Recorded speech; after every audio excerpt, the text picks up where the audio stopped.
Thank you, Mr. Speaker, for this opportunity and again agreeing to give me more minutes. Mr. Speaker, I have been sitting in this house for the last 13 years. What I've seen today has never happened in the history of this year.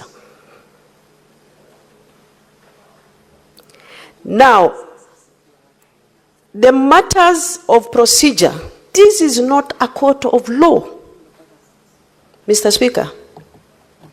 Killing a motion at the PO level is disastrous. Because people stand here and say, oh, we didn't see this, or the assembly didn't see it, or what. I wish the people who are negatively talking about the assembly, they should have known what they have gone through. Some of them, they have almost lost their lives in the circumstance. Mr. Speaker, there are people who are saying the sitting didn't take place here. The circumstance under which the assembly sat was actually very difficult because they were almost losing their lives. Mr. Speaker,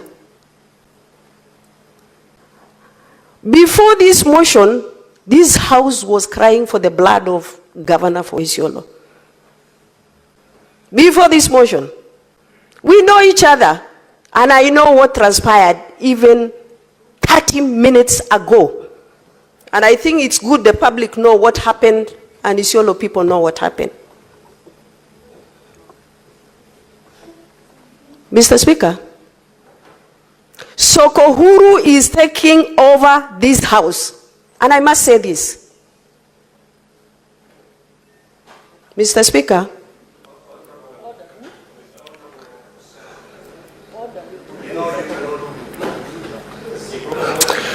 Mr. Speaker,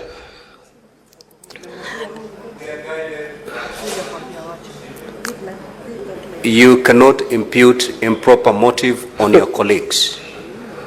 If you want to proceed in that manner, you know what to do. Substantive motions. Mr. Speaker, let me proceed, and I will leave it at that. Isiolo is bleeding today. Isiolo is not safe today. The assembly is not safe after today. I am not safe after today. Isiolo people will not be safe after today. And I can see the people who actually normally fight me in the social media, they are all here watching. Already, tonight, you will see that chaos that will happen in Isiolo County. If only this house should have looked at the proceeding to the end, then you can be able to understand the veracity of this particular impeachment. But as it is today, Mr. Speaker, I don't think assembly will have guts to bring in a motion to this house. Not only Isiolo, the whole country. Mr. Speaker, even the governors themselves, we stand here always criticizing the counties. We stand here talking about oversight. The oversight is killed today by the same house, Mr. Speaker. If the direction you are going to take is to kill the PO, Mr. Speaker, and I must be on record for this. Mr. Speaker, we have two speakers, apparently, where two members of assembly have elected a speaker. The so-called clerk forged documents for election of the assembly members. Government printer, a very sensitive department of this country, the heart of this country, gazetted a speaker who was elected by two members of assembly. Where are we heading as a country? There was a commander of AP who was brought here to produce an evidence in favor of the governor. Does he sit in the house? What is his role? Security, as far as that proceeding was concerned, was actually compromised. Mr. Speaker, today you report a matter in Isiolo to DCI, to police commander, nobody is taking action.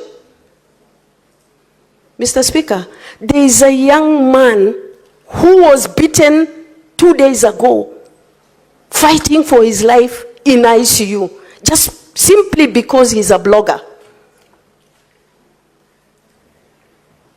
Mr. Speaker, in this impeachment, there are people who have actually been injured and maimed. Somebody is standing here and saying, go and bring another motion. Mr. Speaker, let me say here that the Senate, if they are going to take the direction of killing the PO, you have thrown Isiolo to the dogs, you have thrown the assembly to the dogs, and if anything happens tomorrow, this house will be blamed. And I thank you, Mr. Speaker.